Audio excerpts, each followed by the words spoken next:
នសម័យលេងសំដីប្រយ័ត្នបងនេះខឹងឲ្យម៉ែចូលដណ្ដឹងបងសូមប្រាប់ឆោមព្រលឹងដុកទ័រថ្មីរូបសង្ហារងស្អាតបងខកបំណងហើយ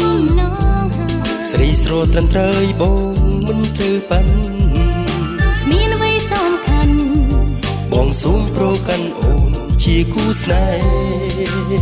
ហ៍បងកុំមកស្នេហ៍តែមួយថ្ងៃសូមចិត្តប្រត់ថ្លៃគិតឲ្យបានយូរ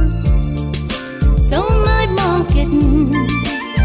មុននឹងបងគូត្រូវតែតស៊ូស្នេហាជួបស្រីស្រស់ស្អាតព្រមព្រៃភក្តីបងឲ្យបានណាឲ្យតែជីវ៉ាឆ្លើយថាព្រមស្នេហាព្រោះដែលស្អាតហើយសង្ហាមានវិជ្ជាសម្បត្តិចរិយាស្រីស្រស់ប្រុសសង្ហាសមណាស់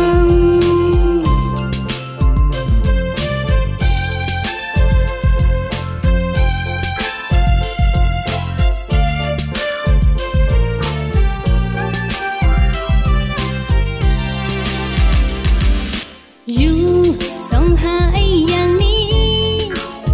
តើមានចំណេញរៀនដល់ណាហើយបើចង់មកសុំស្នេហ៍មេត្តាសូមវិចារឆ្លើយកុំកន់តាយខ្ញុំបាយបាយត្រង់ស្អាតបងខកបំណងហើយ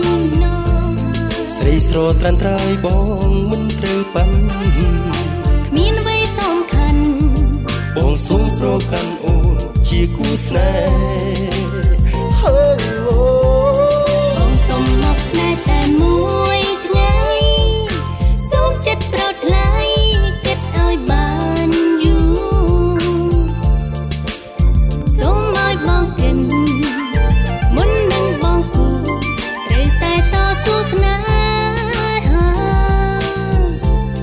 ជួបស្រីស្រស់ស្អាតព្រមព្រៃភក្តីបងឲ្យបានណាឲ្យតែជីវ៉ា